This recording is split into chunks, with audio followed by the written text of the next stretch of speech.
Alors, tout d'abord, bienvenue à tous dans ce deuxième épisode de cette série de webinaires. Aujourd'hui, j'aurai la chance d'être accompagné avec deux experts. Tout d'abord, Florian Hamon, donc Business Development Manager chez SAP. Bonjour Florian. Bonjour. Et puis Yann Nickel, qui est consultant data analyst chez Sinovate et notre expert sur la solution BTP, ANA. Bonjour à toi Yann. Bonjour à tous. Donc ce deuxième épisode, on va remettre un petit peu les choses dans le contexte avant de rentrer vraiment dans le vif. Donc comme vous le savez, ce webinaire, c'est une série de 3 épisodes. Donc le premier épisode a eu la semaine dernière, donc sur le pilotage d'activité avec SAIC. Aujourd'hui, on est sur l'épisode d'aller plus loin dans la création de valeur, et puis il y aura le dernier épisode la semaine prochaine qui s'intéressera plus au module de planification budgétaire. Donc vraiment trois objectifs un peu distincts. Je tenais juste à rappeler qu'il y a un workshop qui sera organisé le 28 septembre prochain. Donc je vous invite d'ores et déjà à réserver le créneau. Je vous donnerai plus de détails sur le créneau et puis l'inscription lors du 3e épisode. Mais voilà, et puis on communiquera avec vous si vous le souhaitez sans problème.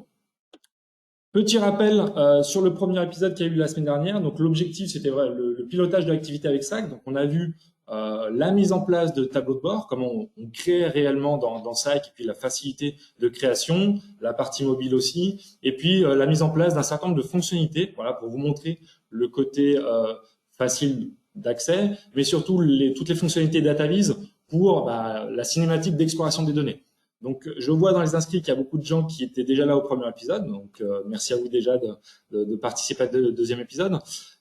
Et puis des nouveaux aussi. Donc, pour rappel, tous les replays des webinaires que l'on fait sont disponibles sur notre page YouTube de Sinovate. Donc, je vous invite à aller voir ça. Vous en aurez notamment le replay de la saison 1. Vous allez voir avec une intrigue assez passionnante. Donc, je vous invite à aller voir ça. Sur ce deuxième épisode, donc comme je vous l'ai dit, l'idée c'est de parler plus de la plateforme BTP, donc pour aller plus loin dans la création de valeur. On va voir principalement, vous allez voir dans la démo, trois fonctionnalités qui sont assez régulièrement demandées et déployées chez nos clients. La première, c'est la partie machine learning, justement pour valoriser les données en ayant un peu plus de connaissances statistiques. Une deuxième partie qui va être la cartographie spécifique. Alors, on va vous montrer un petit exemple assez basique, mais qui montre que vous pouvez avoir un découpage spécifique propre à votre activité, commerciale, administrative, etc., et qui permet justement, d'une part, de visualiser des choses classiques, comme on a vu dans le premier épisode, mais aussi les résultats du machine learning. Et puis, la troisième chose qu'on va vous montrer, c'est la création d'applications, justement, pour pouvoir interagir avec les données, donner des choses en direct, en temps réel, pour l'information, la saisie d'informations. Donc, on va détailler un peu plus tout ça dans le détail. Juste pour rappeler un petit peu la plateforme, donc voilà, vous avez le schéma que je vous ai présenté la dernière fois. Je vous avais bien expliqué que on a vu que la petite partie verte ici, donc le parti qui concerne les SAP Analytics Cloud, SAC, qui est l'outil de DataVis, de restitution d'une plateforme d'innovation un peu plus conséquente, qui s'appelle Business Technology Platform, qui englobe un certain nombre de choses. Tout d'abord, la partie stockage avec ANA, les performances in-memory pour du gros volume, et puis un certain nombre de services, que ce soit des connecteurs pour aller chercher les données, que ce soit des services de traitement de l'information, etc. Donc, il y a un certain nombre de choses qui sont derrière. Alors, pour aller un peu plus loin là-dedans, j'ai repris la définition qui est donnée sur le site de SAP. Qu'est-ce que SAP BTP? C'est la plateforme de l'entreprise intelligente avec, à notre sens, 3 piliers principaux qui sont l'intégration, la valeur donnée et l'extensibilité. L'intégration, c'est quoi? C'est de pouvoir aller chercher les données là où elles sont, les intégrer au rythme que l'on veut, au batch, au temps réel, etc.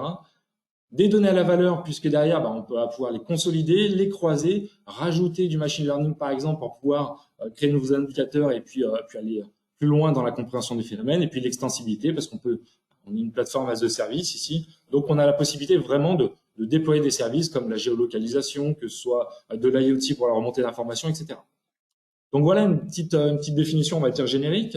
Je vais me tourner maintenant vers mes deux experts. Peut-être Florian, tu peux donner ta définition peut-être de la plateforme? Alors, merci. Oui, ta définition, elle est plutôt correcte.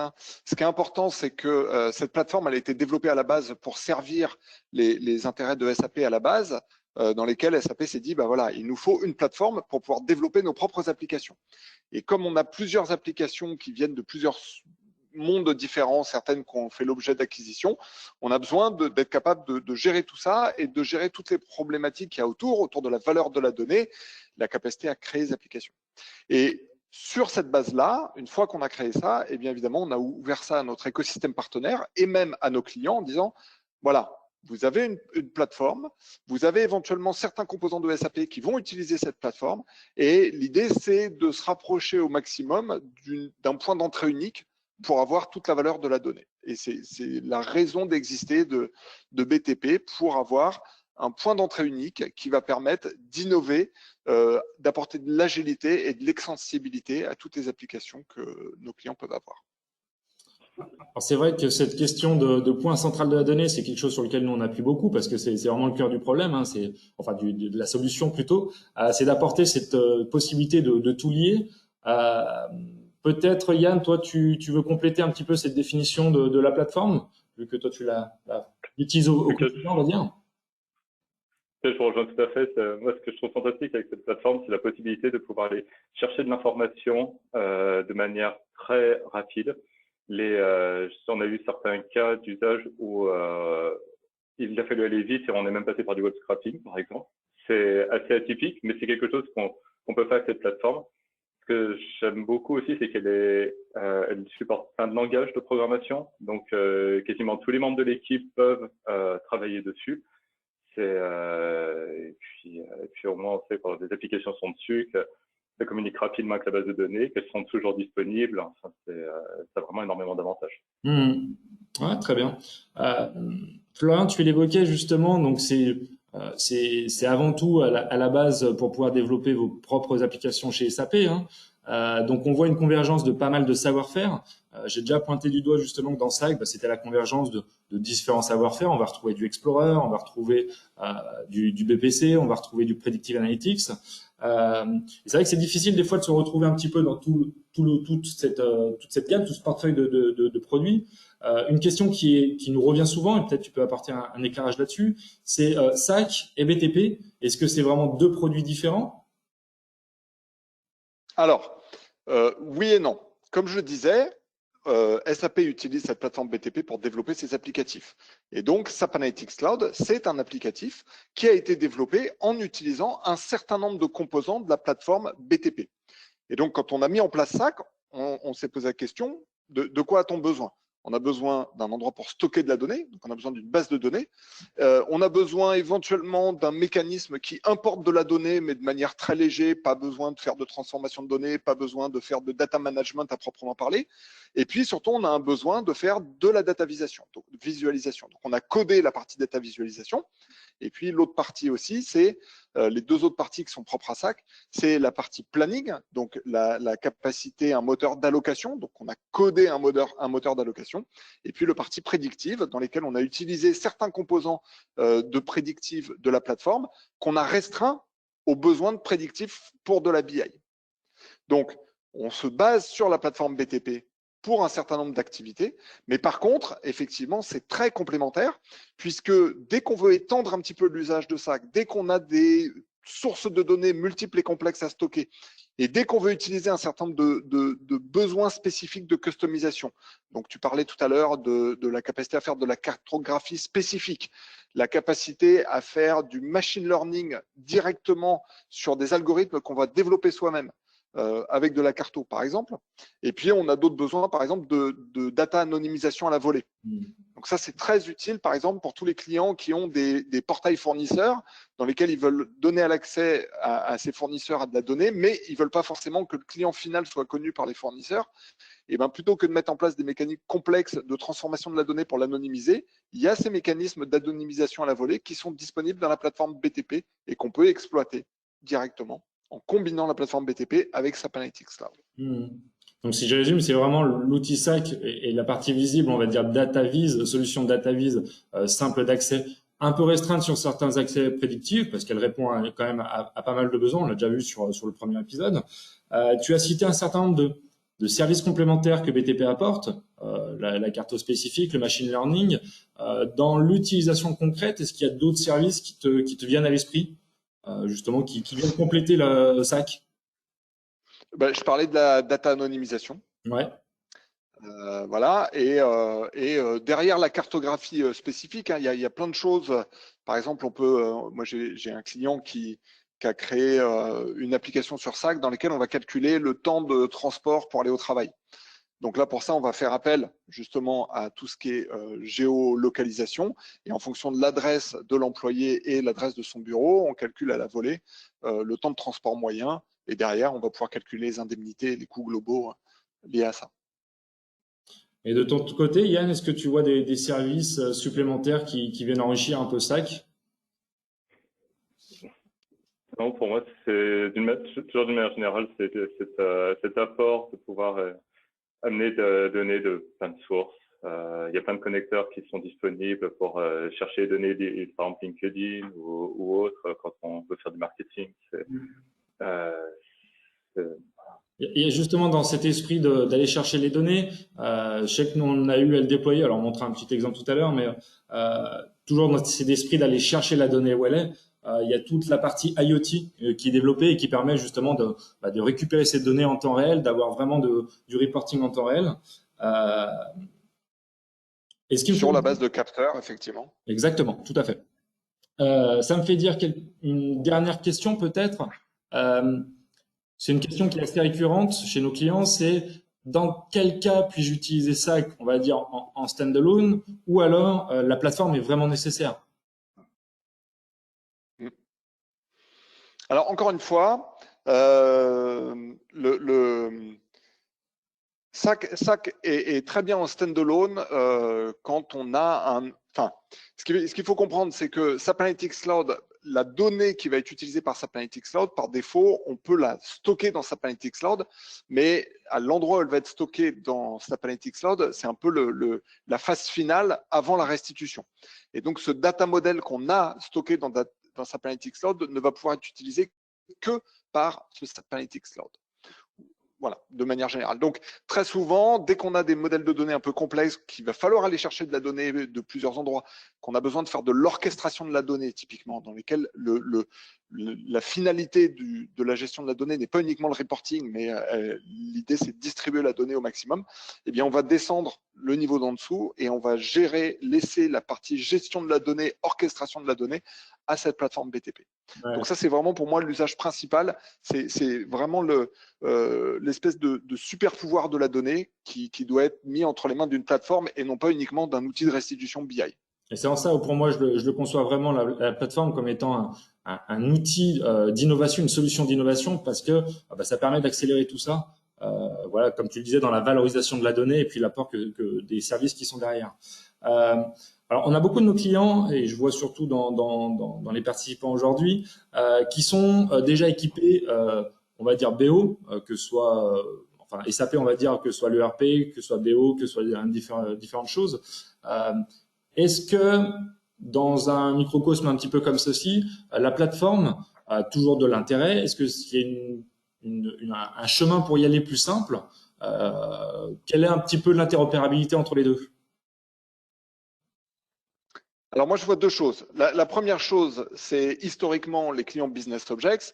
On leur disait, vous stockez la donnée où vous voulez. Business Objects est capable de se connecter à n'importe quelle source de données. Donc nos clients, ils déployaient un data warehouse on-premise avec d'autres marques que des marques SAP.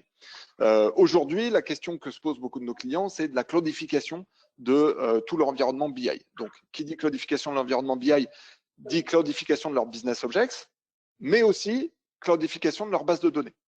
Donc, notre SAP Analytics Cloud, il est capable de se connecter à n'importe quelle source de données, donc la base de données on-premise que les clients ont. Notre SAP Analytics Cloud est aussi capable de se connecter à la plateforme Business Objects pour être capable de réexploiter tous les assets existants de nos clients, c'est-à-dire les univers et depuis peu même les datasets, les microcubes Web Intelligence.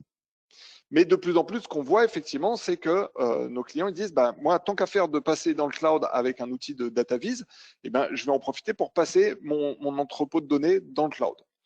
Et c'est à ce moment-là que la question se pose, est-ce que je vais passer dans un entrepôt de données qui n'appartient pas à SAP, qui est d'une autre marque, et à ce moment-là, j'ai des intégrations qui sont moins finalisées qu'avec la plateforme BTP, ou est-ce que j'utilise justement tous les avantages de la plateforme BTP, le fait d'avoir pas uniquement un data warehouse, mais vraiment la capacité à faire de l'innovation. Et souvent, c'est dans ces moments-là que on met le doigt sur quelque chose qui pose problème chez le client, et l'intégration a tout à fait du sens. Surtout dans un contexte, on est tous confrontés à ça, de gros volumes. Les bases de stockage, je l'ai dit rapidement, c'est des bases ANA qui permettent de traiter des gros volumes, d'avoir des performances assez impressionnantes dans la restitution et puis dans l'exploration. Donc c'est un vrai plus de ne plus avoir, entre guillemets, à gérer les serveurs on-premise et d'avoir ces données qui sont accessibles sur des gros serveurs qui permettent vraiment de traiter l'information. Très clair. Alors, n'hésitez pas, c'est vrai que je l'ai pas précisé, à poser vos questions au fur et à mesure de ce webinaire. On essaiera de répondre au fur et à mesure, même si c'est pas forcément un échange. Et puis, il y aura une phase de questions-réponses à la fin. Ce que je propose maintenant, c'est qu'on rentre dans le vif du sujet, qu'on vous montre un petit peu quelques exemples de démonstration, sachant qu'on pourra échanger après. Je pense que ce sera important de donner aussi une image de la roadmap de l'outil et puis de donner quelques petites références. Mais je pense que vous avez tous envie de voir réellement la solution en place. Donc, on va vous proposer alors 2 cas illustratifs d'exemples qu'on a menés. Alors, les 2 cas, forcément, bien évidemment, sont anonymisés et puis sortis un peu du contexte pour des raisons très simples, mais sont tirés de la réalité. C'est pour vous montrer un petit peu des choses concrètes. Le premier cas va parler plutôt de l'industrie 4.0, avoir une vision transverse de l'industrie 4.0 avec quelques fonctionnalités. Alors, je partirai très rapidement là-dessus. L'idée, ça va être de vous montrer un petit peu la restitution. Et dans un deuxième temps, on va vous présenter un deuxième cas plutôt dédié au monde de gestion d'un parc de trottinettes, qu'on appelle C-Trot ici, et on vous montrera les 3 fonctionnalités principales en ouvrant le capot, en allant voir ce qu'il y a derrière dans la plateforme, pour que vous compreniez un petit peu déjà comment cela fonctionne et puis la facilité d'utilisation. Alors, je vais juste basculer sur l'écran. Donc, vous voyez ici, donc je me suis connecté, alors pour ceux qui ont vu le dernier épisode, sur le tenant de sac. Donc, je vais retrouver mon interface avec ma page d'accueil, etc. Ce que vous voyez ici, c'est que j'ai dans mes fichiers recommandés le lien vers cette fameuse présentation Industrie 4.0. Donc, pour expliquer un peu le contexte, je vais passer très rapidement là-dessus et plutôt passer sur la deuxième démonstration qui est un peu plus loin dans l'explication de comment c'est fait. Ici, on était dans un cas d'Industrie 4.0 où on a la fabrication de produits finis à partir de matières premières. Ces matières premières, il y a des fournisseurs qui apportent cette matière première, et puis on avait un besoin de suivi d'un certain nombre de choses. Donc, ce que vous voyez ici sur la chaîne, c'est vous avez vos fournisseurs qui emmènent de la matière première. On a pris un cas ici qui est la fabrication de pneus. C'est un contexte un peu détourné, mais encore une fois, le cas est réel. Qui amène un certain nombre de matières premières sur lesquelles on va faire du contrôle qualité. Au sein de l'usine, on va avoir du reporting interne, et puis au sein du siège, on va avoir une vision de conformité parce que il y a du contrôle qualité, il y a des choses qui sont faites en sortie de production, tout en ayant ici une vision transverse puisque l'outil permet de répondre à cette problématique, mais a aussi cette vision, et comme Florian l'a bien expliqué, d'accès central à la donnée, de point central d'accès à cette information pour tous les services. Donc c'est quelque chose, on va désiloter un peu toutes les informations pour les croiser et vraiment avoir de la valeur derrière tout ça. Donc si on reprend un peu le processus et pour bien mettre en évidence l'apport de BTP dans ce contexte-là, donc comme je disais, on avait des fournisseurs qui apportent de la matière première, et la première des choses, ce qu'on a mis en place, c'est un portail, le service de portail, qui permet d'offrir un accès aux fournisseurs directement sur la qualité des livraisons qu'ils font. Donc, on va aller voir tout de suite le tableau de bord qui est derrière. Donc ici, ce qu'on avait, c'était l'idée d'avoir le choix d'un fournisseur. On va pouvoir choisir parmi la liste ici. Et puis, on a un certain nombre de choses qui vont être présentées. Déjà, le nombre de pneus que ce fournisseur a livré. Des visions de KPI, où on va avoir des notes moyennes. Donc, on va voir qu'on a mis en place aussi, dans un deuxième temps, dans le contrôle qualité, toute la richesse toute la rigorosité de contrôle qualité, justement pour avoir des indicateurs qu'on va pouvoir comparer. Donc la vision de ce fournisseur versus l'usine complète, c'est-à-dire tous les fournisseurs, donc sur un certain nombre de KPI, et puis le suivi historique en termes de notre moyenne de matières premières, de notre moyenne des lots, d'évolution des matières premières qui avaient au moins 2 défauts ou ceux qui étaient parfaits. Donc on voit que les verts ici dans le temps sont en train de descendre, les rouges sont en train de monter, ce qui montre que on a une dégradation de la matière première de ce fournisseur. Donc ça permet vraiment directement de visualiser ce qui se passe. Et puis pareil sur d'autres défauts. Il faut savoir que dans le contexte là, on a un certain nombre de défauts qui sont analysés sur la matière première. Et puis à chaque fois, l'idée ça va être de les comparer par rapport à l'usine complète. On a différents types de modèles de pneus. On va pouvoir filtrer ça. Vous voyez là, on est vraiment sur la restitution. Et ça, l'idée c'est que les fournisseurs vont pouvoir se connecter au portail et suivre directement l'évolution de la qualité de leur matière première. Donc ça, c'est un des premiers services intéressants, c'est d'offrir un accès aux fournisseurs pour pouvoir se challenger. Ce qu'on a mis en place ici, c'était une vision fournisseur. Et si je clique sur l'œil ici, ça permet d'accéder à un deuxième niveau qui est de se focuser toujours sur le fournisseur 1 qu'on a choisi sur la première page, mais sur un des défauts en question. Et là, l'idée, toujours pareil pour le client en question, c'était de choisir le défaut. Si je reviens sur ma page 1, c'était de choisir le défaut où ils sont largement dessus par rapport aux usines. Tiens, le défaut 4, on est largement dessus. De dire, voilà, on va sur le défaut 4 et de pointer du doigt au fournisseur en lui disant, oh là là, là, c'est pas très bon ce qui se passe en ce moment, c'est en train de se dégrader. Donc, vraiment ce besoin de challenger un petit peu le fournisseur pour avoir de meilleures matières premières. Donc ça, c'était vraiment la première étape, fournisseur. Forcément, pour avoir toutes ces informations, il faut rentrer ce qu'on appelle le contrôle qualité. Donc, ce que l'on a mis en place, et Yann vous le montrera par la suite, c'est la mise en place d'une application donc sur tablette qui était directement sur les lignes de production qui permettait de renseigner le contrôle qualité. Donc, une petite application qui avait été travaillée en termes d'UX, justement qu'elle soit simple à utiliser, pour pouvoir renseigner ça et d'avoir ici, quand je clique ici sur le signe, d'avoir du reporting, cette fois-ci en temps réel, sur les lots qui sont contrôlés. Donc on voit là, depuis ce matin, il y a 3 lots qui ont été contrôlés. Et puis sur ce lot-là, on voit des informations génériques, voilà le nombre de pneus du lot, ceux qui devaient être contrôlés, parce que derrière, on a mis en place un système d'échantillonnage, de sampling, pour garantir de pouvoir extrapoler ça à la population. Il faut un certain nombre de pneus à contrôler par rapport à un certain nombre de critères, des informations sur la finalité, des paramètres génériques sur la qualité, voilà, la consistance, la profondeur des rainures, l'adhérence, l'usure, et puis une vision de l'ensemble des lots contrôlés pour avoir vraiment une vision un peu plus large sur ce lot. Donc là, l'idée, c'est vraiment d'offrir une possibilité d'aller en temps réel suivre le contrôle qualité, et c'est ça qui vient alimenter derrière le portail fournisseur. Derrière tout ça, au sein de l'usine, on a besoin de suivre aussi toute la production. Et là, on va avoir une vision plutôt fournisseur en termes de finalité. Et puis, vous avez la répartition ici dans l'espace selon le nombre de défauts. Voilà, qui je vais aller chercher comme fournisseur pour aller sur tel type de pneus, etc. Donc, c'est un peu l'idée derrière de ces rapports. Ce qu'on a mis en place, alors je ne l'illustre pas là, mais on le montrera par la suite, c'est de l'IoT directement sur la chaîne de production pour remonter les capteurs, pour voir des dérives dans la qualité de la production, donc vraiment des alertes en temps réel. Et puis derrière, on a différents sites de production. L'idée au niveau du siège, c'est d'avoir un suivi de conformité, puisque ces pneus, ils doivent avoir une certaine qualité. On a fait un certain type d'échantillonnage, et derrière, c'est à partir de cet échantillonnage, c'est de faire ce qu'on appelle de l'inférence statistique, c'est-à-dire à partir d'un échantillon de pièces sélectionnées, comment je projette ça à l'ensemble de mes pneus. C'est-à-dire que on a pris au hasard de manière aléatoire un certain nombre de pneus qu'on a contrôlés, certains ont des défauts, d'autres non.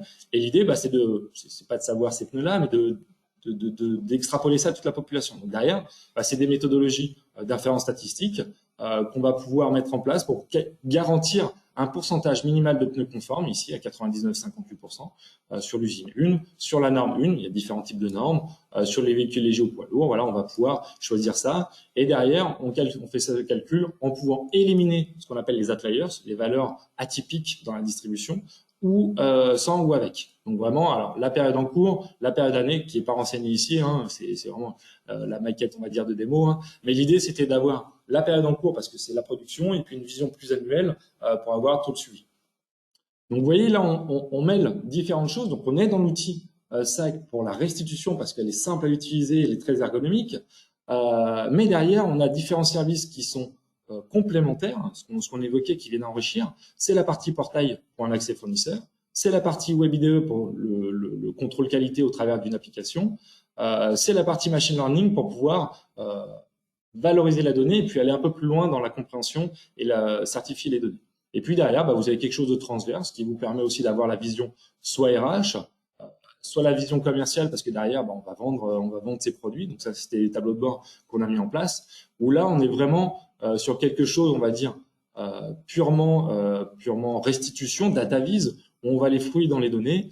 Et comme l'évoquait Florian, d'avoir un certain nombre aussi de fonctionnalités prédictives, comme on l'a vu la dernière fois, avec la possibilité de conduire des analyses intelligentes pour aider, faciliter l'aide à l'exploration de la donnée. Voilà, de l'analyse de variabilité qui va vous chercher vos facteurs influents ici, votre évolution temporelle, etc. Donc, vous fournir vraiment des informations sur votre rapport. Donc, on voit vraiment quelque chose d'un peu complet, transverse au sein de l'entreprise, dans cet exemple Industrie 4.0. Donc ça, c'était vraiment le premier cas. Alors, je vais passer assez vite. N'hésitez pas, si vous avez des questions, toujours pareil dans le chat, à les poser. On essaiera d'y répondre par la suite. Ce qu'on trouvait intéressant, c'était peut-être de montrer, comme je vous l'ai dit, à l'envers du décor, comment tout ça se construit. Et donc, c'est pour ça qu'on va vous présenter un deuxième cas d'usage, où là, on était sur la gestion d'un parc de trottinettes électriques qui sont déployées sur un réseau. Et derrière, on a mis en place un certain nombre de services. Alors, pour cette partie-là, je vais donner la main à Yann. Alors, hop, je vais te donner la main, qui va vous présenter tout ça un peu plus en détail, donc le contexte, et puis derrière, toute la partie qu'on a mis en place. Très bien, merci. Alors,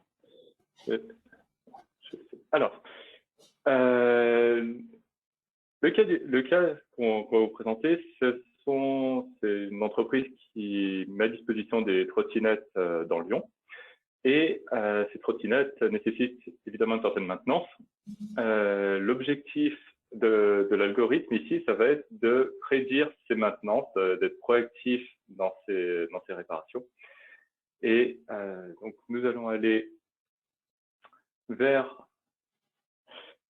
Alors, oui, je vais peut-être présenter un petit peu. Donc, l'idée de cette maintenance prédictive, c'est on va donc utiliser un algorithme de classification. Ici, c'est un random forest. On pourrait utiliser un autre algorithme, mais c'est vraiment à des fins d'illustration. Cet algorithme doit avoir du sens. Donc, c'est pour ça qu'on a un premier tableau de bord qui nous présente les indicateurs de qualité de cet algorithme. Donc, on a différents types de pannes, des pneus à changer, des freins à régler, le tapis, l'ampoule ou la batterie à changer. Et pour chacune de ces pannes, nous avons donc les indicateurs de prédiction, nous avons la sensibilité donc, qui est liée au vrai positif, nous avons la spécificité qui, lui, par contre, marque les faux négatifs, les vrais négatifs, pardon. Nous avons l'AUC qui, lui, est un indicateur de qualité globale de la prédiction. Et nous avons ici la matrice de confusion. Donc, si par exemple, on prend les pneus ici à changer, ça nous indique que le modèle est plutôt bon pour prédire les pneus à changer. Un petit peu moins bon, mais reste quand même correct pour prédire ceux qui ne sont pas à changer. Et ici, nous avons donc les faux négatifs et les faux positifs. Faux positifs, par exemple, ce serait un pneu à changer qui ne serait pas à changer. Ce qu'on verra dans le troisième volet, c'est qu'on a cette prédiction et le technicien va, lorsqu'il a la trottinette sous la main, saisir l'état de la trottinette. Est-ce qu'il réellement il a eu besoin de changer le pneu ou pas? Ce qui va permettre à l'algorithme après de réapprendre et donc de s'améliorer. Nous avons aussi les variables classées par un degré d'importance. Par exemple, pour les pneus à changer, on constate que le temps d'utilisation et le nombre de kilomètres parcourus sont des variables importantes qui ont un impact fort sur la probabilité de devoir changer des pneus. Si par exemple, on va voir le réglage des freins, on peut voir que là c'est la vitesse moyenne parcourue et le nombre de kilomètres qui sont les deux premières variables les plus importantes, ce qui s'explique parfaitement vu que plus on roule vite, plus il faut freiner et plus les freinages sont brutaux, plus il faut changer les plaquettes ou régler les freins. Donc, ce tableau de bord a son importance pour savoir si ce qu'on prédit a réellement du sens ou pas et quel est le risque de faire venir un technicien sur une trottinette pour rien ou inversement, le risque de ne pas changer les freins alors qu'il faudrait les changer. Donc, généralement, ce qui se passe, c'est que la trottinette ici est immobilisée le temps que le technicien y est. Donc ça, c'est pour la qualité du modèle. Maintenant, une fois qu'on a ça, ce qui nous intéresse, c'est de savoir où sont ces trottinettes. Juste pour préciser, si tu peux revenir sur la partie machine learning. Oui. C'est vrai que tu l'évoquais, donc là derrière on a mis un algorithme de classification. Donc pour ceux à qui ça parle pas, l'idée c'est voilà, on a une réponse, oui, il faut la réparer, non il faut pas la réparer, hein, selon chacun des critères. L'idée c'est avec l'historique, tout ce qui s'est passé, d'essayer d'apprendre de tout ça pour essayer de classifier quels sont les facteurs importants. Alors comme l'a dit Yann, par exemple, si on prenait les patins de frein, ce serait le nombre de kilomètres et la vitesse moyenne. Ce qui paraît des fois, on va dire, simple et intuitif, l'importance de ces algorithmes, c'est de pondérer aussi l'importance de ces facteurs. Et c'est ça qui permet derrière d'avoir des algorithmes qui vont nous prévoir justement les interventions. Donc ça, c'est vraiment important là-dedans. Donc on a mis en place, comme tu l'as dit, le random forest. On peut mettre du gradient boost. Voilà, il y a un certain nombre de fonctions qui sont disponibles, librairies dans la plateforme. Et c'est tout l'intérêt, c'est de pouvoir coder tout ça. Donc c'est ce que va vous montrer Yann. Juste pour finir sur cette partie-là, je pense que c'est intéressant aussi de le préciser, c'est que c'est un moteur Python qui tourne derrière. C'est-à-dire qu'on a vu dans le premier épisode que dans SAC, on avait... tu vas me corriger, je pense, Yann. Oui, oui. Alors là, non, c'est la Badana qui tourne. D'accord. La Badana, elle est, si mes souvenirs sont bons, c'est du C, à vérifier, mais c'est codé dans la base, parce qu'à la base, ANA, c'est un supercalculateur. Et ce qui est intéressant avec cette base, je trouve, c'est que on a des algorithmes qui sont déjà prépackagés à l'intérieur de la base de données qu'on peut utiliser. Et on peut utiliser aussi Python ou R sur Cloud Foundry, donc sur BTP en parallèle. Donc, je pensais que l'alliance de ANA et de BTP, enfin de Cloud Foundry, permet d'élaborer des algorithmes de machine learning qui sont à la fois très puissants, très rapides et très fins. Parce qu'on a tous les algorithmes génériques qui sont dans ANA. Et parfois, c'est vrai que les data scientists aiment bien avoir leurs propres algorithmes. Et ceux-là, ils peuvent les déployer sur Cloud Foundry, donc sur BTP. Ce sera une application qui va se connecter à ANA et qui va compléter ces prédictions. D'ailleurs, je vais vous montrer comment on peut l'implémenter. Déjà, généralement, le travail se fait par équipe de data scientists. Généralement, ils aiment bien les notebooks Jupyter. Donc, ce qui est très intéressant avec cette plateforme, c'est qu'en fait, on peut se connecter à ANA. Là, on va donc se connecter à ANA sur le schéma. On peut avoir les statistiques de cette table. Par exemple, bon là, c'est pas forcément la meilleure table, mais on peut voir donc la moyenne pour la latitude et la longitude. Et les autres, c'est des variables qualitatives, donc ça sera un peu difficile de faire des moyennes. Mais on a les statistiques. On peut exécuter, par exemple, l'algorithme de Random Forest en spécifiant donc les paramètres. Ça ressemble beaucoup à Scikit-learn en définissant donc les features, donc les variables explicatives. Et à la fin, on a là encore, par exemple, nos variables d'importance. Et ce qui est très intéressant, c'est qu'on n'a jamais téléchargé les données sur mon ordinateur jusqu'à cette ligne-là. C'est-à-dire que là, je lui demande effectivement de m'afficher les variables d'importance et je les télécharge. Mais tout ce qui s'est fait avant, en fait, et c'est fait à l'intérieur de la base de données ANA. Donc, c'est quelque chose qui est très utile quand on est sur des quantités de données de plusieurs gigas. Le data scientist peut analyser ces données sans avoir à les télécharger et à les traiter en local. Une fois que cet algorithme est prêt, qu'on a défini les paramètres qui sont satisfaisants, on peut les mettre dans des procédures SQL. Donc là, j'ai mes données, j'ai mes paramètres et l'algorithme, donc ici PAL de Random Forest, va sortir donc dans une table le modèle, dans une autre les valeurs d'importance, dans une autre la matrice de confusion, et donc ces tables après pourront être reprises pour la prévision. Et donc tout ça, c'est cette vision qui est beaucoup plus graphique. Ça va être des procédures SQL qui seront dans la base de données. Voilà. Donc l'environnement BTP propose vraiment une latitude complète entre du machine learning qui est dans la base de données uniquement, du machine learning qui est stocké sur Cloud Foundry. Voilà. C'est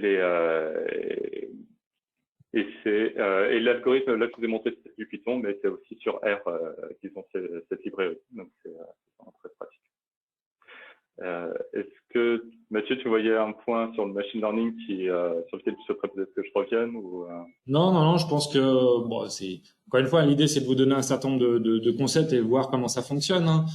Ce qu'il faut bien comprendre, c'est qu'on est vraiment très libre dans le choix des librairies, dans le choix des outils de travail. On voit la partie WebIDE qui est assez graphique justement pour l'enchaînement des flux. Ça c'est un peu la même interface quand vous allez rapatrier les données, intégrer les données, c'est ce qu'on évoquait tout à l'heure, donc très graphique. On voit du Jupyter parce que voilà, il y a des personnes, les data scientists aiment bien cet outil pour travailler, donc ça s'adapte aussi. Voilà, on a vraiment tout. Grosso modo, il faut voir la plateforme BTP comme un accélérateur d'innovation. L'idée, c'est vraiment de le concevoir comme une aide derrière pour aller plus vite, en s'intégrant avec tous les outils sur lesquels vous êtes habitué à travailler. Et c'est vraiment un des points forts de l'outil. Tout à fait. Donc derrière, vous voyez, le point commun avec tout ce qu'on a vu sur la premier épisode, c'est d'intégrer tout ça dans SAC pour qu'au final, les utilisateurs, qu'on soit data scientist, on veut présenter les résultats, qu'on soit le métier qui veut suivre l'évolution, etc., au travers d'une interface qui reste toujours simple d'utilisation et que tout le monde partage. C'est aussi ce point central d'accès à l'information qui est important. Tout à fait. Et donc, maintenant qu'on a nos prédictions, on va vouloir les visualiser. Et donc là, SAC arrive à grand renfort. On va donc vouloir les visualiser. Et ici, ce qui nous intéresse, ça va être un découpage. Donc ici, on a pris les arrondissements de Lyon pour illustration. C'est un découpage qui n'est pas présent nativement dans SAC, mais qu'on peut intégrer dans la base de données et qui va être récupéré par SAC. Donc, ça permet de créer des hiérarchies qui sont des hiérarchies spatiales qui correspondent exactement aux besoins du client.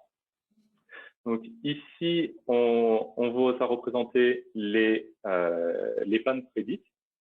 Donc, on peut voir que c'est dans le 8e qu'il y a le plus de pannes prédites sur la période indiquée. On peut filtrer, par exemple, si on veut voir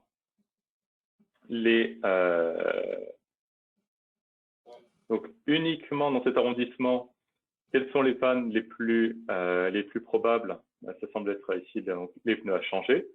On peut descendre d'un cran si on veut voir les points.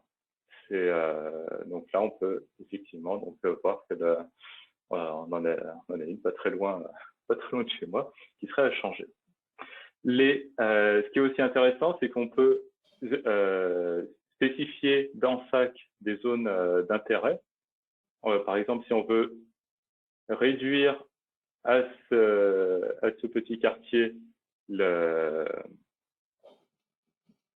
on peut donc, avec le lasso, définir cette zone et isoler les trottinettes qui on peut voir qu'il y a donc une dizaine de trottinettes qui seront à changer dans cette zone. Donc, je vais enlever les filtres pour revenir sur et on va remonter au niveau de Lyon. Voilà. Si on veut voir plutôt les nombres de... Pardon, je me rends compte que j'avais inversé les œils. Donc, ce qu'on voyait, c'était le nombre de trottinettes. Et là, c'est les zones avec les trottinettes qui ont le plus de temps. Voilà. Donc, donc, ça peut permettre d'avoir des cartes qui sont vraiment interactives, qui peuvent être très précises au niveau du découpage et qui permettent donc pour monitorer efficacement. Et c'est important ce que tu dis côté monitoring, on a vraiment la partie de restitution avec un niveau cartographique que l'on souhaite, une restitution classique, par exemple le nombre de trottinettes par arrondissement, aller pouvoir zoomer, etc., etc.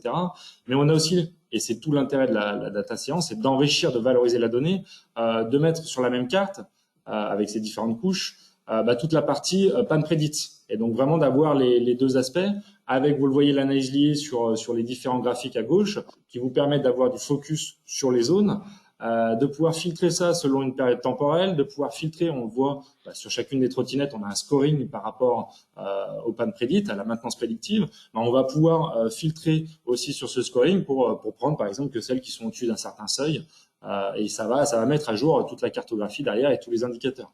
Donc on a vraiment toujours cet aspect de la restitution simple, facile, avec quelques fonctionnalités de cinématique d'exploration de la donnée. Et puis, comme on a enrichi les données, c'est souvent ça, hein, la data science, c'est enrichir les données, la valoriser, on va restituer aussi tout cet enrichissement sur la carte. Donc là, ce que tu nous as montré, Yann, hein, c'était vraiment du découpage spécifique, hein, les arrondissements. On peut vraiment tout faire en termes de découpage. Complètement. On peut vraiment descendre à la maille de la place. D'ailleurs, il y a un article qu'on devrait sortir dans quelques jours sur le blog Sinovate, qui vous montrera qu'on peut vraiment faire un découpage au niveau d'une place de ville, par exemple, avec la fontaine qui est exclue. Donc, on peut imaginer absolument tous les cas d'usage au niveau des formes. Et on peut aussi faire beaucoup plus macro. Une fonction qui a été utilisée aussi dans ANA, c'est par exemple l'agrégation des formes. Si on veut faire des niveaux hiérarchiques et agréger ces deux formes, c'est tout à fait possible. ANA les calcule et peut même les calculer en temps réel. Donc je dirais que les cas d'usage sont infinis au niveau de la cartographie quand on ajoute ANA à SAC.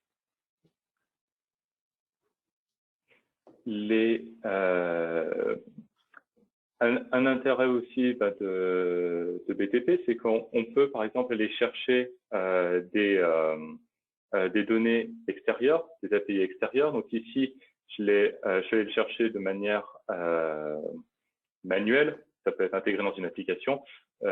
Ici, c'était OpenRoute Service, qui nous donne par exemple à partir d'un point, quels sont les points accessibles à 10 minutes à pied ou à 15 minutes à pied.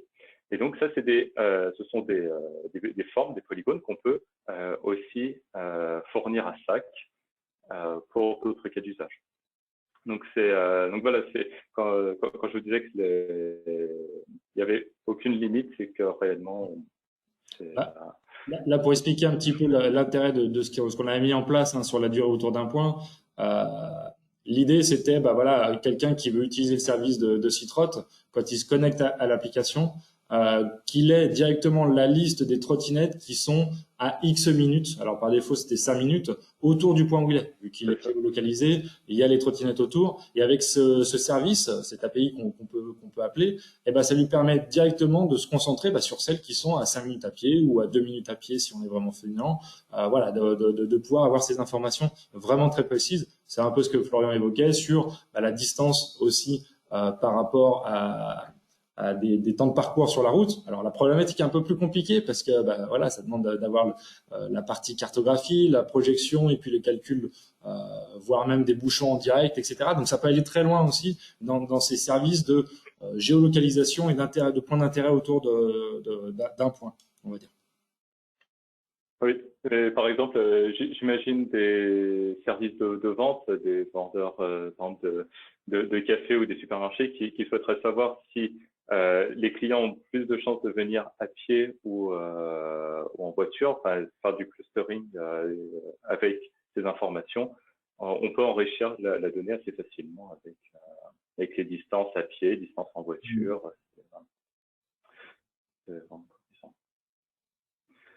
Et pour ces formes, ce que je voudrais aussi vous montrer, c'est le travail qu'a fait SAP pour faciliter l'intégration de ces formes. Donc, par exemple, quand on a un cas d'usage assez simple, où on souhaite, on a la forme qui est disponible sur des sites assez courants comme DataGouv. Par exemple, ici, je voudrais faire une carto avec les arrondissements de Paris. Je vais juste à télécharger le zip, me mettre dans mon schéma, import data. C'est un fichier shapefile. Alors pour les autres types de fichiers, ça demande évidemment un travail beaucoup plus c'est un travail supplémentaire de notre part, mais quand ce sont des shapefiles, comme vous pouvez le voir, c'est extrêmement facile. Donc là, il a bien repéré qu'il y avait des arrondissements. Je précise le schéma sur lequel le mettre. Je précise le type de coordonnées, parce que Anna gère absolument, peut gérer tous les référentiels possibles. Et là, il m'a intégré donc la table arrondissement. Donc, je vais aller voir la table. Donc là, je devrais avoir une nouvelle table. Voilà, arrondissement. Et si je l'ouvre, je peux maintenant consommer tous les arrondissements de Paris dans SAC. Donc, pour le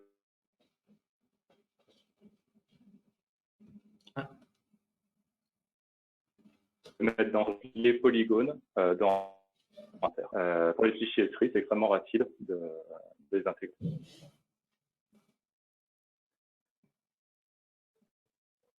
Est-ce que Mathieu, tu voyais un autre point sur la cartographie C'est assez clair. C'est vrai qu'à partir du moment où on a le découpage shapefile, ça va très très vite. Après, on a souvent des fichiers en pratique qui sont. Alors, on a eu le cas chez notamment un client qui avait un découpage spécifique pour ses commerciaux, où ils avaient des formats, des fichiers au format JSON. Voilà, il y a un travail de conversion à faire. Il existe des librairies qui permettent d'avoir cette conversion. Mais ça se fait aussi, ça demande un peu plus de travail, comme tu le disais, mais ça se fait aussi bien. C'est-à-dire que là-dessus, en fait, il y a pas trop de difficultés, quoi. Et surtout qu'il y a une compatibilité aussi entre ArcGIS et ANA. Donc, quand des clients ont des besoins souvent très soutenus en cartographie, il y a aussi cette possibilité de travailler avec des solutions ArcGIS pour définir des polygones spécifiques. Donc, voilà, le cas d'usage typique, l'apport d'ANA avec SAC, la cartographie, c'est vraiment un gros plus. Et une fois qu'on a donc nos trottinettes, on va arriver sur le dernier volet, qui est cette fois-ci au niveau donc du technicien. Ce que je disais, c'était qu'il reçoit une trottinette. Donc par exemple, on va chercher la trottinette numéro 10. On peut voir que la trottinette numéro 10, elle est, je ne vais peut-être pas prendre la 10, on va en prendre une autre. Voilà, la 63, par exemple, la 63, on peut voir que le changement d'ampoule est hautement probable. C'est pour ça qu'il est pré-coché. Mais le technicien peut très bien, une fois qu'il a la trottinette sous les yeux, dire non, l'ampoule n'était pas changée. Par contre, j'ai dû changer le tapis. Donc, il décoche l'une, il coche l'autre. Il peut éventuellement ajouter un message concernant le tapis, par exemple tagué, ce qui serait une sorte d'usure, le modèle n'aurait pas pu prédire. Donc comme ça, après, l'équipe data peut prendre en compte ce commentaire et valider, ce qui va permettre à l'algorithme de réapprendre de ses erreurs et de s'améliorer pour les étapes suivantes. Voilà. Donc là, comme ça, vous voyez donc jusqu'à la finalité où une application permet donc toujours sur BTP et BTP SAC d'améliorer l'algorithme de machine learning et d'avoir un retour sur le terrain. Voilà, l'idée, c'est vraiment le développement de cette application, hein, en Python cette fois, et qui a été déployée sur la plateforme BTP. L'idée, c'est ça, c'est accessible sur mobile, et les interventions, les techniciens sont guidés déjà par rapport à du scoring sur quelle trottinette en priorité. Et puis derrière, ils sont guidés sur qu'est-ce qu'ils doivent changer. C'est-à-dire que alors c'est des choses qu'on fait assez régulièrement sur la logistique justement de maintenance prédictive sur un parc. Ils sont déjà guidés sur le parcours qu'ils vont devoir faire, les pièces qu'ils doivent emmener avec eux. Et donc c'est vraiment un gain de temps et une optimisation. Et puis il y a ce retour, des utilisateurs, enfin des réparateurs sur le terrain qui vont dire oui, là il s'est pas trompé, je valide. Ou alors il s'est trompé, je valide pas. On a les informations de la trottinette, le suivi des réparations, etc. Ce qui est important là-dedans, c'est de fournir un outil pour guider les réparateurs, pour les aider dans la réparation, qui va venir enrichir le modèle. C'est-à-dire que derrière, quand on valide, qu'est-ce que ça fait? Ça réintègre les données dans le modèle qui, lui, va réapprendre. Alors, je vais peut-être reprendre la main là-dessus sur la partie présentation. Hop, vous devriez voir mon écran. C'est vrai que on l'a dit derrière, tout ça, c'est des concepts de data science que l'on mène au sein de Synoway. Donc, on a vraiment une équipe dédiée à ça, des experts aussi bien archi que statistiques. L'idée, c'est vraiment notre savoir-faire, c'est la recherche des cas d'usage, l'analyse des données pour voir un petit peu ce qu'il y a dedans, de fouiller tout ça, de rechercher des corrélations, les facteurs influents, voire de l'analyse prédictive. Donc, majoritairement, il y a cette notion de maintenance prédictive qui est très poussée. L'intégration de données hétérogènes, on l'a vu, de l'IoT qui remonte directement, ou alors au travers d'applications quand on n'est pas équipé IoT, de l'open data sur de la carte, etc. Donc l'idée, c'est vraiment, encore une fois, de valoriser la donnée. Si on reprend le schéma classique, donc la partie de droite ici, sur un schéma classique de data science, juste pour remettre un peu les idées claires, on a cette notion d'acquisition de données, avec l'analyse de la problématique qui arrive, et puis après, on a un cycle qui est la préparation de données, analyse des valeurs aberrantes, les valeurs manquantes, etc. L'exploration de tout ça, voire peut-être compléter les données, voire en enlever certaines, enlever des variables, restreindre les choses. Donc c'est quelque chose généralement qui est itératif avec plusieurs successions de choses. La modélisation à proprement parler, qui elle va arriver sur la partie distribution, et c'est là où l'intérêt de ça qui est fort, c'est la restitution de l'information. C'est-à-dire que vous pouvez faire les meilleurs modèles possibles, ceux qui ont plus de valeur, etc. Si vous n'arrivez pas à restituer l'information de manière simple et consommable par le métier, ça n'a aucun sens. Donc l'idée de l'outil est forte aussi, c'est-à-dire qu'on a les deux aspects qui sont là. Et puis derrière, il y a un autre aspect qui est le monitoring et la mise à jour du modèle. Donc il y a la partie évaluation, et puis on a un cycle. Il faut que le modèle réapprenne tout le temps. Et cette partie-là, réapprentissage, ça passe par l'application qu'on a développée ici, où les réparateurs vont pouvoir remonter de l'information terrain pour voir si le modèle est bon. Il est bon à un certain moment, il tourne, il réapprend. Et puis petit à petit, peut-être qu'on va avoir une dérive.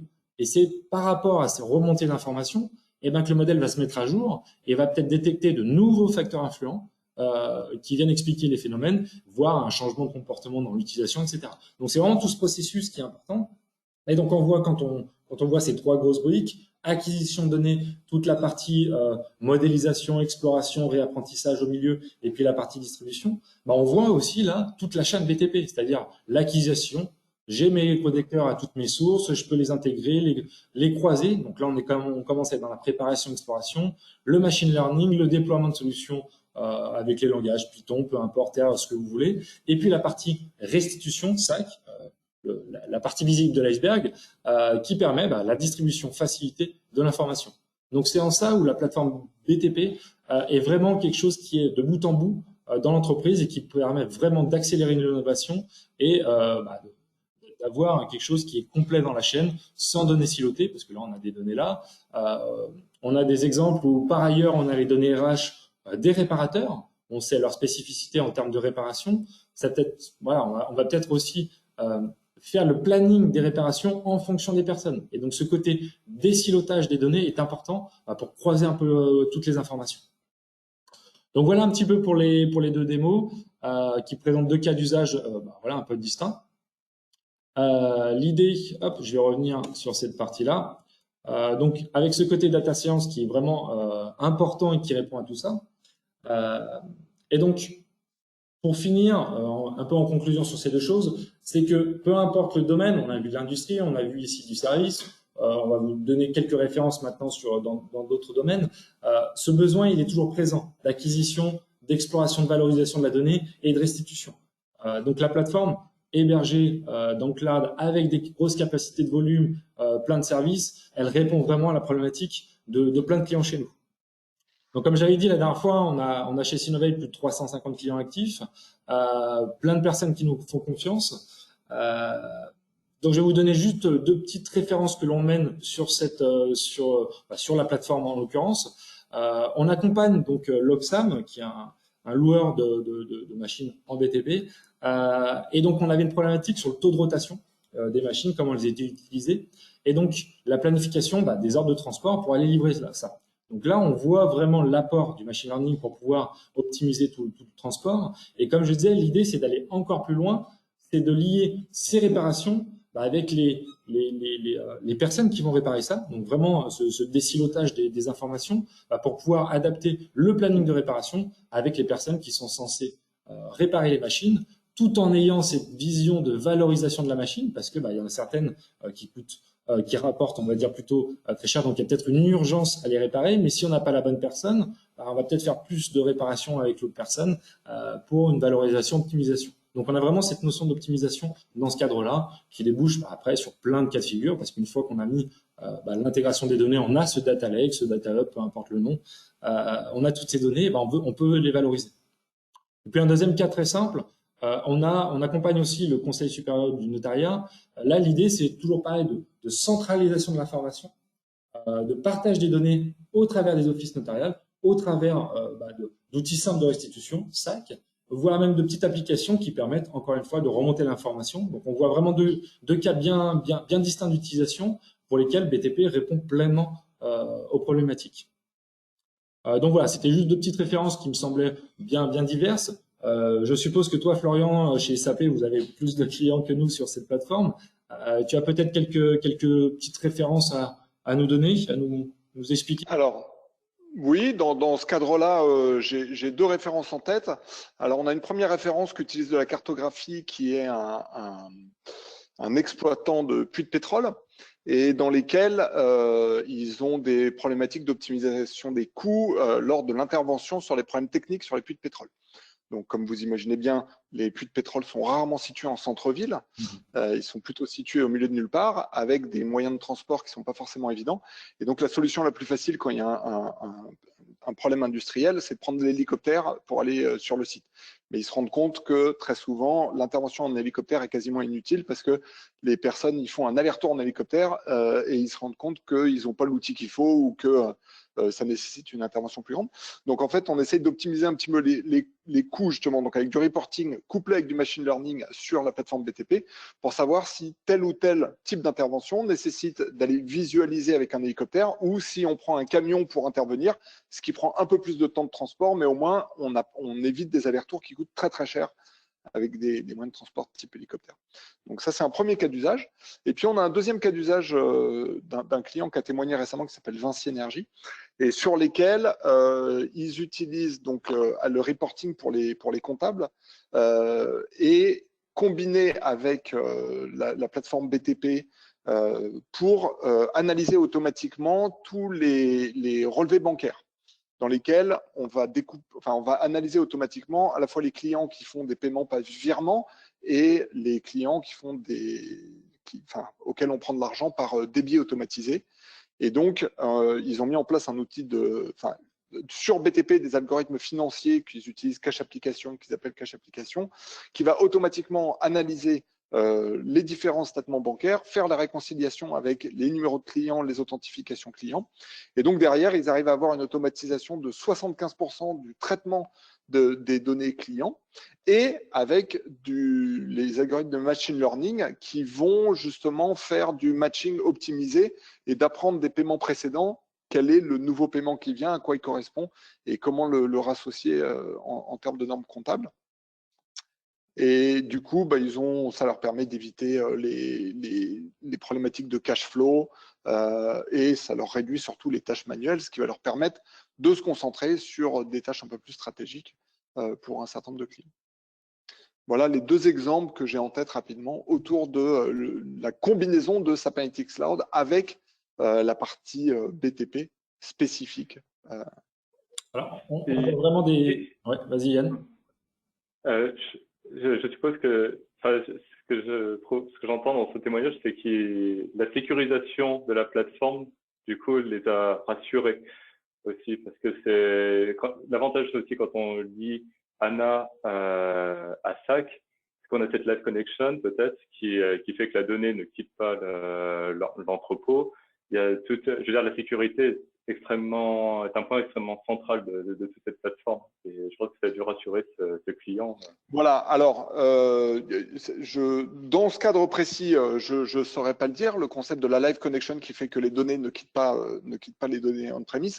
Ce qu'on voit aussi chez beaucoup de nos clients, c'est que quand on interviewe leur expert en sécurité et qu'on regarde l'ensemble des certifications qu'on a en termes de sécurité, moi je peux même vous donner un retour d'expérience qu'on a fait avec une banque en Angleterre, dans lesquels, après 3 jours de Warzone, dans lesquels on était avec les experts en cybersécurité de la banque et nos experts qui décrivaient la cybersécurité de nos applications SAP Analytics, donc hébergées dans le cloud, les experts de la banque ont conclu que la sécurité des data centers SAP était supérieure à la sécurité de leur propre data center. Et donc voilà. C'est important cet aspect sécurité, c'est quelque chose qui revient souvent. Et effectivement, on le voit au travers de tous les ISO. Et puis c'est dans le contexte actuel de pas mal d'attaques, cyberattaques. On voit que ce côté sécurité de la plateforme, c'est souvent un plus parce que il y a une certaine garantie de tout ça derrière, de confiance dans la sécurité des données, mais aussi de confiance dans l'accès aux données. C'est quelque chose qu'on n'a pas précisé, mais je crois que SAP donne un taux d'accès à la plateforme qui est assez élevé, de l'ordre de 99,90% d'accès tout le temps à la donnée. Et ça, c'est quelque chose d'important aussi quand on prend, à l'inverse des choses on-premise, où des fois il y a des VPN à mettre en place, des choses qui sont perdues, qui ne facilite pas l'accès à la donnée à tout moment. Et donc ça, c'est aussi un des points importants de la plateforme qu'on n'a pas forcément évoqué. Ce qui est important aussi, ce qu'on voit au travers de ces différents exemples, alors, on ne peut pas forcément tout citer, c'est que tous les domaines trouvent leur compte dans la solution, je trouve, là-dessus. On a du côté finance, on le verra en plus avec les services BPC qui sont intégrés derrière, enfin le module planification qui est intégré, donc on verra ça lors du 3e épisode, que ce soit du retail, que ce soit de l'industrie, bref, voilà, ça s'adresse à tout type de domaine et même de typologie d'entreprise. Là, on a vu deux exemples chez nous un peu différents. Tu as cité de grandes entreprises, mais on a des petits exemples de plus petits clients chez nous qui ont fait ce choix parce que, alors, dans un cas, ils partaient de rien, donc ils se disaient, on n'a rien, pourquoi prendre des briques à droite à gauche, on prend tout au même endroit. Ou alors d'autres personnes qui avaient déjà des briques à droite à gauche et qui voulaient rationaliser aussi tout leur environnement SI dans un même endroit où, toujours pareil, cette idée de désiloter l'information qui était importante. Peut-être, Florian, je pense qu'il est important aussi peut-être de donner un peu de visibilité sur la plateforme. C'est quelque chose qu'on nous demande souvent. La feuille de route sur l'outil, quelque chose qui est pérenne. Je pense connaître un peu la réponse, mais qui est pérenne. Quelles sont un peu les barrières et voilà, quelle est la feuille de route, quoi. Exactement. Donc sur la plateforme, la feuille de route, elle est très ample. Hein. On va améliorer encore et toujours le produit, proposer plus d'intégration, plus d'interactivité, plus de voilà, de facilité. De manière générale, l'idée, c'est de proposer cette plateforme de manière de plus en plus systématique, donc ouverte, pour les clients qui ont des applicatifs SAP et qui veulent étendre leur applicatif SAP, donc à la fois avec la partie BTP et ça inclut la partie SAP Analytics Cloud pour la restitution. La deuxième partie, on est en train de travailler sur le fait que cette plateforme puisse devenir un espèce de marketplace, c'est-à-dire que non seulement les clients mettent leurs applicatifs dedans, mais la marketplace, ça veut dire que n'importe quel partenaire ou n'importe quel client peut développer son applicatif, le mettre à disposition via la plateforme à d'autres clients, lesquels vont payer, entre guillemets, pour utiliser l'application créée par des tiers. Donc ça, c'est le concept de marketplace. Et puis après, derrière, il y a une roadmap un peu plus spécifique liée à SAP Analytics Cloud, qui est intégrée avec la plateforme. C'est entre autres, donc là, à Sapphire, on a fait 3 annonces principales. La première annonce, c'est la création d'un nouveau type de modèle au sein de SAP Analytics Cloud qui permet de charger jusqu'à 10 fois plus de données avec des temps de restitution multipliés par 3. Donc ça, c'est assez intéressant pour les clients qui ont du SAC planning et pour lesquels on voit que passer une certaine volumétrie de données, on peut avoir quelques petits problèmes de performance. Là, ce nouveau modèle, il va permettre d'accélérer beaucoup ça. Et puis, ce nouveau modèle, il va permettre, pour le coup, d'être exporté. C'est-à-dire, comme je vous le disais en préambule, hein, très souvent, quand on importait la donnée dans SAP Analytics Cloud, ben, on se retrouvait avec un modèle très propriétaire qui ne pouvait que être exploité avec SAP Analytics Cloud. Et souvent, nos clients ils nous disent, c'est bien, mais SAP Analytics Cloud, ce n'est pas notre seul outil de reporting. Donc, nous, on veut un modèle plus ouvert.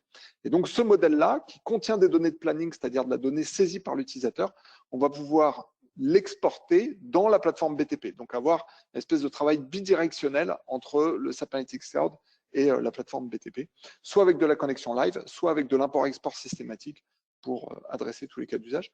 Donc ça, c'est le deuxième point. Et puis le troisième point, c'est on a travaillé sur la notion de, dans SAP Analytics Cloud, la notion de watchlist.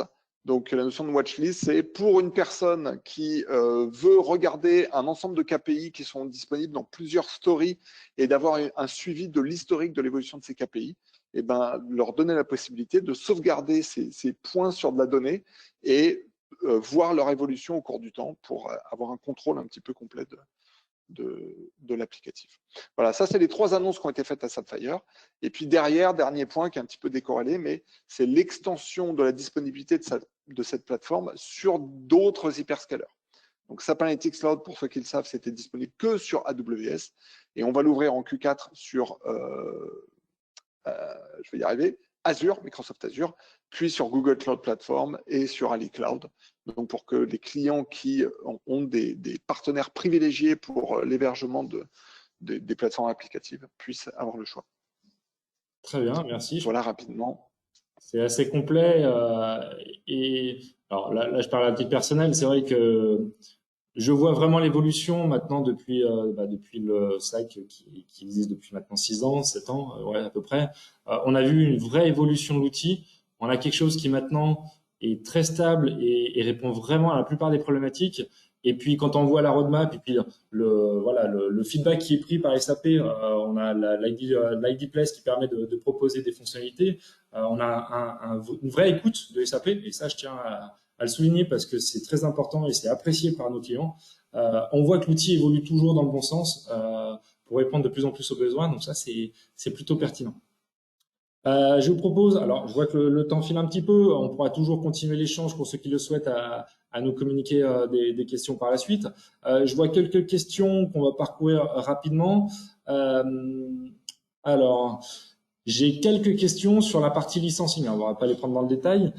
Sur le licensing de la plateforme. Alors, c'est vrai que c'est un peu compliqué à répondre vu qu'on est sur une plateforme as a service. Donc, ça va dépendre de pas mal de choses. Ça va dépendre de la volumétrie que vous y stockez, des services que vous voulez y mettre dedans, de la géolocalisation, oui ou non, de l'IoT, etc.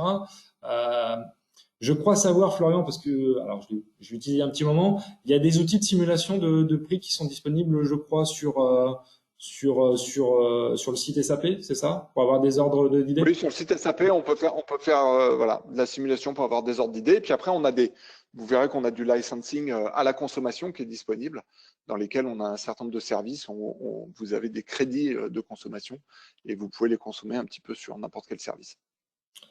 Donc voilà, n'hésitez pas à revenir hein, si vous avez besoin de plus de détails sur cette partie licensing. Hein, en tant que partenaire, on pourra vous accompagner là-dessus. J'ai des questions, j'en ai deux qui tournent, on va dire plus ou moins autour de comment dire ça, de l'adoption de l'outil. Alors peut-être Yann, tu peux nous dire un petit peu ton ressenti des clients une fois que c'est déployé. L'adoption de l'outil, ça se prend en main facilement, euh, Bah, en ce qui concerne ça, les retours sont très positifs par exemple, avec un des clients, ce que j'ai pu remarquer, c'était que l'équipe data science était intéressée par utiliser le BTP pour justement faire tourner leurs propres applications. Par exemple, aller chercher régulièrement des données sur certains sites. Aujourd'hui, ils veulent le faire. Donc, c'était pas un besoin qui était exprimé au démarrage, mais une fois qu'on leur présente l'outil et ses capacités, ils sont vraiment très curieux, ils veulent l'utiliser. Donc l'adoption, elle va être toujours meilleure. Enfin, je veux dire, c'est un premier pas, et puis après, alors, quelque chose. c'est un phénomène que j'observe aussi beaucoup dans l'utilisation de SAC, hein, pour sortir un peu de BTP. C'est le besoin qui apparaît naturellement. C'est-à-dire on rentre toujours, nous, dans notre méthodologie, on essaie de rentrer à chaque fois sur le premier périmètre pour mettre un peu les briques en place, d'accompagner sur les premiers pas, comme le dit Yann, même de la formation, hein, sur la construction de datamart, sur la traduction, les outils de traduction qui peuvent être automatiques dans l'outil pour de l'international, etc. Voilà, on accompagne beaucoup sur ces choses-là. Et effectivement, ce que tu soulignes, ça apparaît beaucoup. C'est ce besoin qui crée, enfin, le besoin vient naturellement. C'est-à-dire que nous, dans notre méthodologie, alors c'est quelque chose généralement plutôt archi, infrastructure, mais on essaie tout le temps d'embarquer dès le début le métier, ceux qui ont le besoin final, pour que l'adoption soit simplifiée.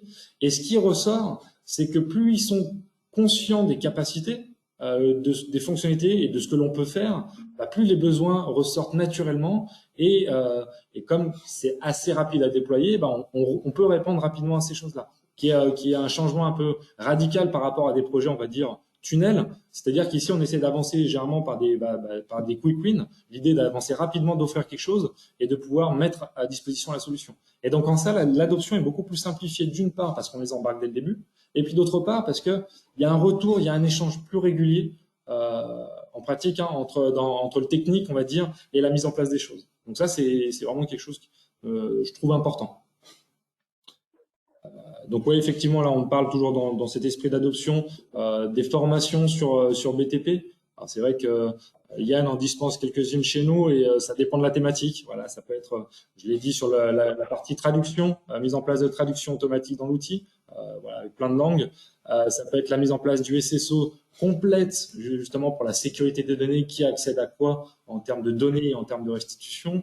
Ça peut être juste la création de datamart et puis la gestion des applications. Bref, il y a plusieurs thématiques. Généralement, l'idée, c'est vraiment d'avoir des petites formations dédiées sur lesquelles on vous accompagne, forcément, et puis on est à l'écoute de vos besoins. Alors, je vois que le temps file. Je vais libérer mes deux interlocuteurs du jour, mes deux experts. Merci beaucoup à vous, en tout cas, de votre participation. Merci. Juste pour finir, Merci à toi. Avec plaisir. je vais juste vous redire que le partage d'informations, c'est important aussi. Donc chez Sinovate, on a notre blog avec pas mal d'avis d'experts. Yann l'a expliqué, il va y avoir un article qui va sortir, je pense, demain, sur la cartographie poussée. Donc Yann a évoqué l'aspect dans BTP, et aussi la partie serveur R qui permet, avec les packages du type leaflet, etc., d'aller plus loin dans la cartographie. Donc voilà, on a des articles qu'on sort régulièrement. N'hésitez pas à vous abonner. Il y a le LinkedIn où on essaie de pousser pas mal d'informations. Il y a des événements comme le webinaire qu'on essaie d'organiser, et après vous avez les replays qui sont disponibles. Cet épisode ne fera pas exception, il sera disponible assez rapidement sur nos pages Sinovate YouTube. Donc voilà, merci à tous pour votre attention. En tout cas, j'espère que ça vous a permis d'avoir une vue globale de la plateforme, et puis que ça peut répondre peut-être à des besoins chez vous, à des choses. Donc n'hésitez pas à vous rapprocher de nous. Et puis encore une fois, merci Yann, merci Florian de votre présence, et à très vite. Merci Mathieu. Au revoir à tous. Merci. Au revoir.